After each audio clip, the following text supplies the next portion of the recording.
Nos encontramos con un invitado de lujo para tratar de un tema muy importante para nuestra nación, como es las diferentes consultas que está haciendo nuestro presidente Luis Abinader sobre las modificaciones que él quiere proponer para la Carta Magna, nuestra Constitución, en la República Dominicana. Y hemos invitado al abogado experto en Derecho Público Constitucional, el doctor Eric Raful. Bienvenido a una nueva mañana.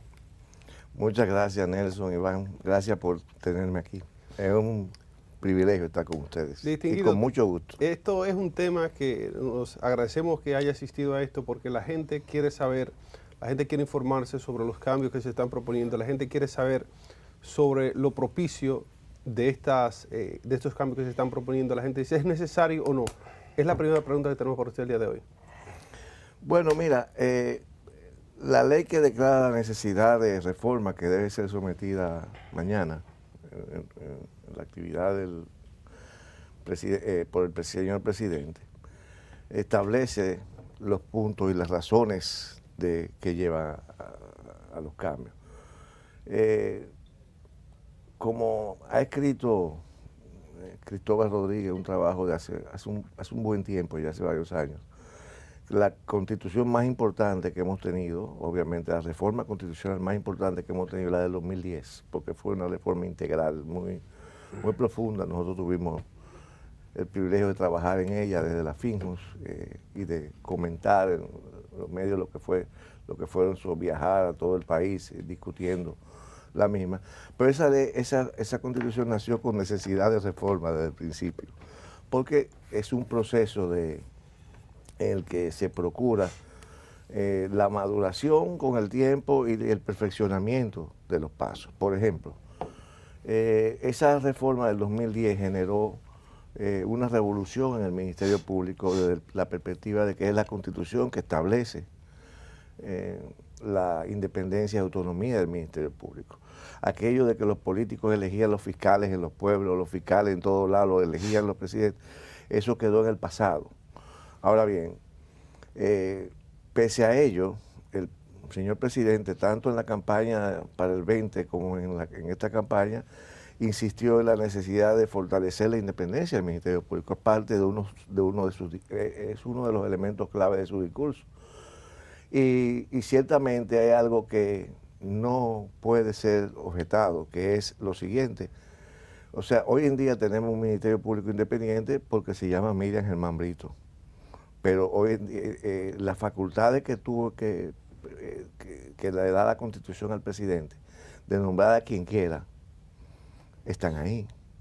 Por lo tanto, entonces el presidente está sometiendo, agregando un elemento adicional a las condiciones que debe tener el procurador, que es la no militancia política en los últimos años, ni haber estado en cargo, porque en el pasado tuvimos muchos miembros del Comité Central y Comité Político en la Procuraduría, pero la más importante de cara a la verdadera independencia, no sé si ustedes recuerdan que cuando se instauró con la reforma del 94 la independencia de la justicia, cuando pasaron también de ser electos por los senadores, los jueces, a ser electos por el Consejo Nacional de la Magistratura, se habló mucho de que la inamovilidad de los jueces era fundamental. Entonces yo digo lo siguiente: la inamovilidad es clave para que un procurador no tenga el temor de que sus actuaciones conlleven sanciones de traslado o de sustitución. ¿Qué pasó para el caso de Brecht? Se cambió de procurador.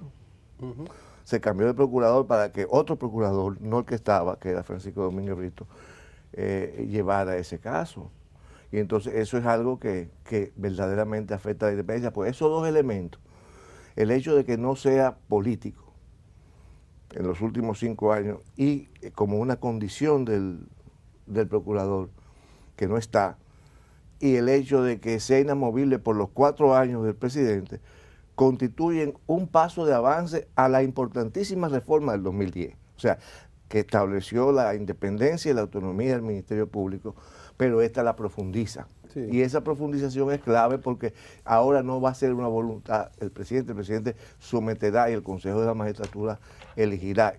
Consejo de la Magistratura, en los debates se habló de que si nos fuéramos al modelo americano, que era que el presidente sometía los nombres al Congreso, al Senado, se discutieron muchas posibilidades a propósito de cómo quitarle al presidente que fuera el único que decidiera. Doctor, disculpe un paréntesis, Sí. pero el candidato, ¿quién lo elige dentro de esta reforma? ¿Va a salir del pueblo? pueblo? Lo propone el Ejecutivo. ¿Pero que entonces va a seguir influyendo el presidente? No, porque el Consejo de la Magistratura no está atado a lo que proponga el Ejecutivo.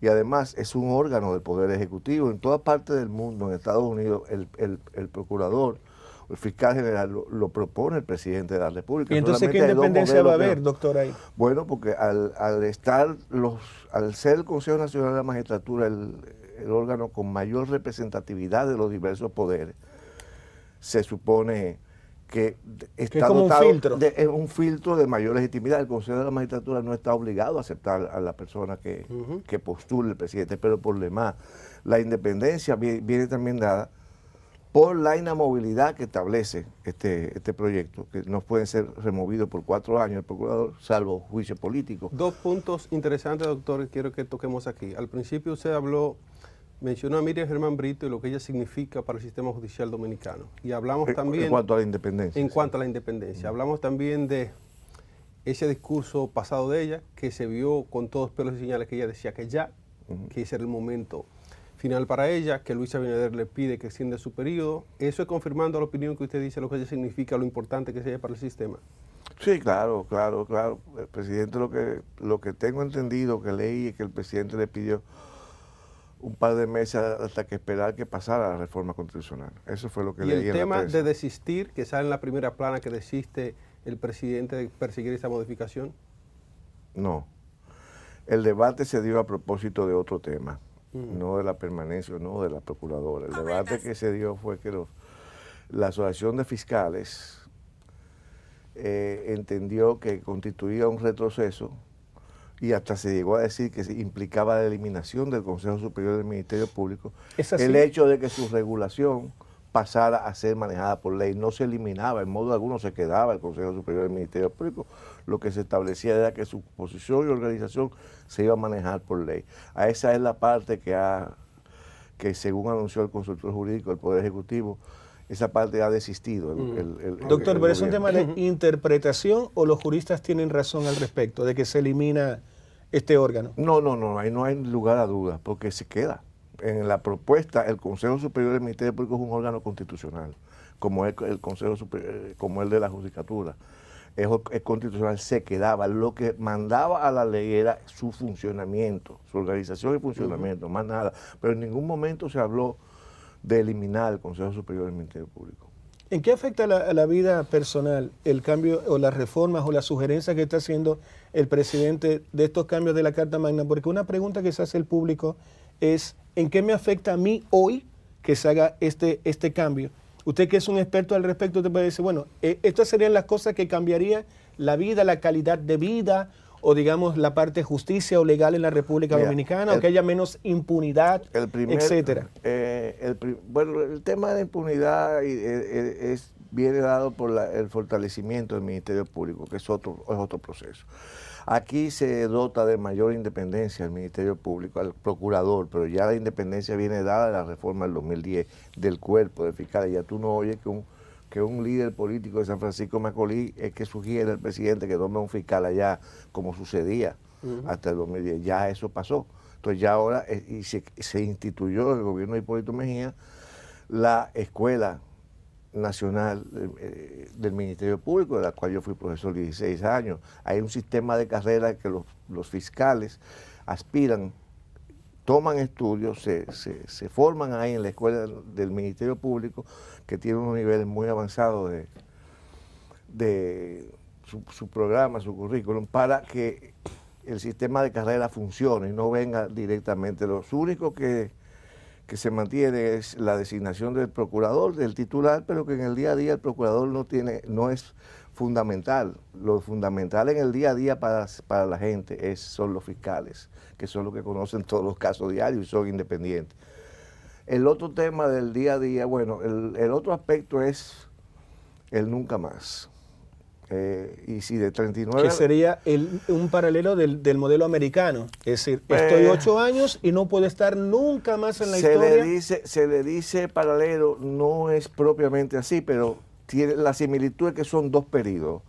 En la 22ª enmienda de la Constitución norteamericana, que se hace después de la salida de Franklin Delano Roosevelt, que es el único presidente que rompió la tradición de Washington de que 2 periodos, de George Washington, de que eran 2 periodos, se hace la 22 enmienda para que ningún otro presidente, o sea, y la redacción de la Constitución norteamericana, de esa 22ª enmienda es que una persona que nunca podrá ser elegido más de 2 veces. Esa es la expresión que está en la 22ª enmienda de la Constitución norteamericana. Nunca podrá ser elegido más de 2 veces. Acá, de 39 reformas, 31 han versado sobre el continuismo. Eso ha sido una verdadera tragedia en nuestro país. Y el hecho de que ahora se adopte una cláusula pétrea y que el presidente de la República sea, hay que reconocerlo, la primera vez que se autocontrola, que se genera una disposición que lo que va a hacer es impedir, y hasta lo puso sin necesidad jurídica, se propone un transitorio. Técnicamente yo no estuve de acuerdo en las discusiones con que se pusiera en el transitorio, pero se insistió de que querían poner en el transitorio de que este presidente no podrá ser candidato ni ahora ni nunca jamás. Pero no solamente eso, sino, y esto es lo más importante para mí, se establece que ninguna reforma constitucional en el futuro podrá beneficiar al presidente que la propone, ni de inmediato ni a futuro. O sea, esto es muy importante. Pero doctor, ¿Qué tan real es eso? ¿Qué tan real es que un gobernante ahora pueda decir que va a ser pétrea y constante, que le quita autoridad a otro gobernante futuro que pueda ser... Que tenga mayoría en el Congreso? Bueno, lo que hace que lo dificulta. Al considerarse, al ponerse como una cláusula pétrea, nunca es imposible. Tú puedes hacer hasta un referéndum y modificar y llevarte la Constitución, como pasó en Venezuela, como pasó en Bolivia, pero que terminaron siendo retrocesos. Lo que pasa es que las cláusulas intangibles son las cláusulas que, y eso es lo que se hace en esta reforma. Por ejemplo, el modelo civil republicano y democrático es algo que no se puede tocar. Pues ahora se agregó que el tema de la ampliación del periodo presidencial es lo que se denomina una cláusula pétrea que deriva del principio republicano, que otros le llaman principio democrático. Castellano es que nunca tendremos de 6 años de gobierno. 2 años, 2 veces y ya más, porque tú tienes que, tú no puedes. Y cuando el presidente Uribe en Colombia intentó un 3er periodo y tenía popularidad, la Corte Constitucional de Colombia, en base a ese mismo principio que se está estableciendo ahora, que es el principio republicano, el principio democrático, le dijo no, usted no puede hacerlo. Siendo el presidente, intentó someter una reforma para cambiarlo, pero la cambió, pero el Constitucional le dijo que no. Entonces, ¿por qué? Porque era una cláusula intangible, que era un tema que no se podía tocar, porque era un tema esencial, no tocado. Hay algunos autores que refiriéndose a eso y a los derechos fundamentales dicen esfera de lo indecidible. Las mayorías políticas transitorias, hay temas que no pueden meterse en ellos. Y lo que se trata de hacer, reitero, nunca es imposible. Nunca es imposible. Candados eternos no existen. No existen, pero sí lo dificulta grandemente. Hemos hablado de 30 y tanto de veces que se ha modificado y ha ido en favor de la reelección. Sí, ese ha sido un tema traumático en nuestra historia, desde Horacio Vázquez. ¿Qué tan nocivo ha sido y qué tanto positivo puede ser el hecho de que tengamos 2 periodos y no más? En primer lugar, ese modelo que en el 2015, es importante tener esto. Cuando el señor presidente Fernández hizo las consultas en el 2010 para esa importantísima reforma constitucional, reitero, yo viajé a varios pueblos con Finjus discutiendo y se sometieron unas consultas. El único punto que salió en las consultas que aprobó la población, que no se incluyó en la reforma del 2010 fue ese, el modelo de 2 periodos y nunca más. ¿Por qué habrá sido? Por el acuerdo, bueno, el acuerdo era que en ese momento el PRD, bajo la dirección del Miguel Vargas Maldonado, levantaba el principio de un periodo y la no reelección. Recuerda que era un tema, que es un tema básicamente de Peña Gómez y de toda la lucha del PRD. La alternatividad. Exactamente, pero ciertamente, entonces ese fue el único tema que no se puso. Por eso yo fui de los abogados que firmó el apoyo a la reforma del 2015, que era la que le permitía al presidente Medina repostularse, no en favor del presidente Medina, sino en favor del modelo de 2 periodos y nunca más, porque es el modelo que este país en esa consulta abrazó. Y entonces tampoco entiendo por qué ahora, bueno, el PLD aclaró que no se opone, pero si ambos, no sé si ustedes recuerdan los acuerdos del Metro Country Club entre el presidente Fernández y el presidente Medina, ahí se acordó en nunca más, los 2 periodos y nunca más. Y se acordó, supuestamente, según dicen las personas, y ahí el amigo Reinaldo Pared fue un gran mediador en ese proceso, se acordó de que cuando el presidente Medina, si era reelecto, iba a hacer otra reforma constitucional para fortalecer el nunca más. Y no sucedió. Entonces es el modelo que el país quiere.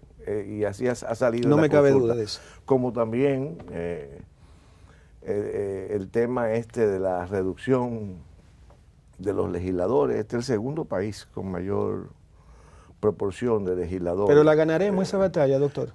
Yo no sé, eso dependerá ahora. Que la gente vote, oye, yo voto por no ser candidato en el próximo periodo. Lo veo periodo. complicado. Sí, eso es un tema complicado, pero tiene una popularidad inmensa, al igual que la unificación del periodo de las elecciones para una sola. Yo particularmente sí estaba a favor, no del modelo de una elección cada 3 meses, 3 meses antes de las municipales, 3 meses antes de la presidencial. Yo siempre fui partidario de los 2 años, de que a los 2 años las municipales fueran en 2 años, pero la realidad, hay estudios que se han presentado que revelan que los propósitos, 30 años después de esa reforma, que fue en la Constitución del 94, que a los 2 años hubiese la elección del Congreso y de los municipios, aparentemente no ha rendido los efectos que se esperaban.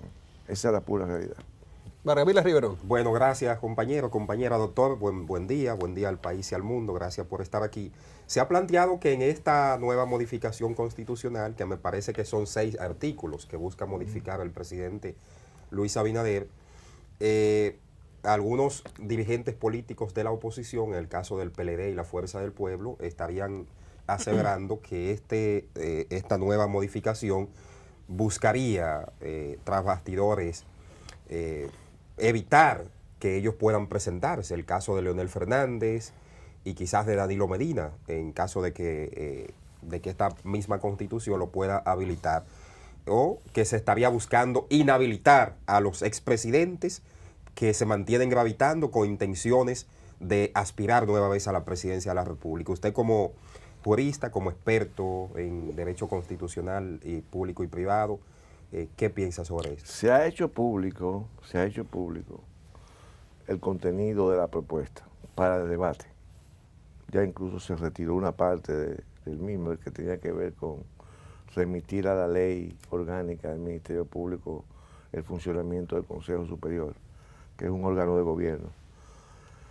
En ningún lugar de la ley se habla del proyecto, se habla de evitar que, por ejemplo, el presidente Fernández pueda ser candidato, o de modificar la prohibición que versa hoy, porque, por ejemplo, el anteproyecto, tal como se presentó al país, mantiene los transitorios anteriores de las reformas constitucionales anteriores, y ahí está la imposibilidad del presidente Medina, no la de Fernández, porque a Fernández no lo debe, al presidente Fernández no lo toca, su derecho, ¿verdad? si tuviéramos el verdadero modelo norteamericano de que no puede ser elegido más de 2 veces, lo tocaría, pero es un derecho adquirido, no lo toca. Todo eso son, yo creo, especulaciones que son lógicas. Hay mucha tradición de hacer trampa cuando se llega al Congreso, de cambiar las cosas. Ustedes recuerdan que era el 45%, la mayoría para ganar primera vuelta, y ahí después que se había aprobado una cosa metieron al 50 más 1. O sea, es que la tradición política da pie a que se tengan esos temores, pero por lo menos en lo que está en lo que se ha socializado no se toca nada, no se altera lo que existe hoy en día para el presidente Medina, ni lo que existe hoy en día para el presidente Fernández. Doctor, otros cambios menos estridentes, pero no menos importantes que se están proponiendo, cambios a nivel económico, a nivel tributario, ¿cuáles son las cosas que debemos estar nosotros pendientes como sociedad? Bueno, se habla de la necesidad de una reforma fiscal, ¿no? Y eso es desde hace tiempo ahí entre los economistas un debate. Un debate, no, es un consenso prácticamente. Todo el mundo tiene el consenso. El problema es que cuando se acerca se detiene un poco de... Todos los gobiernos han iniciado, los últimos periodos, han iniciado con la idea de hacer una reforma fiscal porque... Pero es necesario, precisamente, ¿no? Los gastos, parece que sí, yo creo que sí, porque es equilibrar un poco más el tema de los ingresos públicos y los gastos sobre todo. Es necesario también por el tema de los gastos. Hablan del tamaño del Estado. Yo creo que sí, y yo creo que esa reforma va. Lo que se procurará es que sea lo más integral posible y que no se convierta en un castigo como ha sido hasta ahora la clase media para que pague. Hay un tema fundamental ahí, que es un tema que yo en mucho trabajo en derecho público y derecho social lo he venido abordando desde los 90, el tema de informalidad. Por ejemplo, la crisis que nos lleva a que cuando entre en vigencia, cuando empiecen a salir las primeras pensiones, para mí la reforma más trascendente que ha tenido este país en los últimos 30 años es la Ley de Seguridad Social, porque ha establecido un gran ahorro nacional y ha establecido por primera vez un sistema perfeccionable. Bueno, pues hay un proyecto, se está trabajando para su reforma y creo que es importante. Ahora, ¿puede avanzar una reforma o cualquier reforma económica cuando la mitad de la población no tributa? Estamos en el 51% de informalidad. Lo sé. Estamos en el 51%. El COVID, habíamos bajado casi el 47%. El COVID volvió a meternos casi en el 50% de informalidad.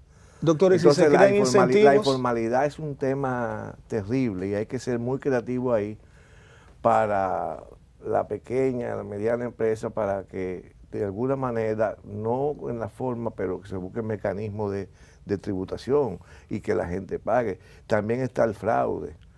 O sea, para la seguridad social está el fraude porque la gente sigue asumiendo la seguridad social, las pensiones, como un impuesto y no como un aseguramiento de futuro. Tú sabes la cantidad de casos que hay de ilusión, de que yo gano 25,000 pesos, pero declara, me pongo de acuerdo con el jefe para que me declare 15,000. Y hay 10,000 que me lo gano como comisión, como ayuda extra, como que sé qué. Pero tú estás perjudicándote con 10,000 pesos mensuales para tu futura pensión. Y entonces es un tema, una ilusión, eso es un fraude al sistema. Entonces, cuando se procura mejorar los ingresos, se tiene que abordar de manera importante, y eso es un tema del país, como se dice que el tema del tránsito es un tema del país ya que tiene que ser abordado de una manera. Así es. El tema de la informalidad es un tema clave. Doctor, hay un asunto que tal vez lo saque un poco de su cancha, pero ¿cómo resolver aquí el tema de la informalidad, el tema de que la gente no confía que los tributos que va a dar, que va a pagar, va a haber resultados? Yo le decía a Nelson en la mesa y él me citó sobre eso, de que en países que te cobran casi la mitad del sueldo en impuestos, tú ves que las calles están buenas, ves que el sistema de salud funciona. O sea, la gente aquí tiene la impresión de que si va a tributar, no se le va a reponer eso que ellos pagan. ¿Cómo podemos cambiar eso, doctor, ahora psiquiatra de la nación? Hay grandes juristas y hay un informe de Attali, un sociólogo francés que vino a hacer sobre la República Dominicana, se abordaba mucho ese tema. Y es ese tema de la no existencia de ciudadanía. Decía que sin ciudadanos democráticos no hay democracia. Y en el sentido de que esa percepción de que yo no quiero pagar impuestos, de esa percepción marginal, porque la marginalidad no es un concepto económico, es un concepto social, de participación de la gente, es verdaderamente un problema. La verdad es que tú vas a Europa, que es muy bonito el modelo social europeo, pero los impuestos están del 40 y pico por ciento. Cuando se critica aquí la seguridad social, bueno, que en Europa la seguridad social te garantiza un salario cuando tú te retiras, pero allá se paga el 28%, tú lo mandas para la seguridad social, el 22%, en 30% en algunos sitios, pero aquí pagamos el 9% y nos quejamos. Entonces, es un tema complicado, pero lo que se necesita es mayor ciudadanía y mayor conciencia ciudadana, que es ciudadanía, para que se entienda que sin tributos no hay progreso. Doctor Eric Raful, ha sido un placer para todos nosotros tenerlo aquí, abogado constitucionalista, penalista también. Nosotros apreciamos las informaciones que ha vertido aquí. Nosotros vamos justamente ahora a la pausa y regresamos con más de Nueva.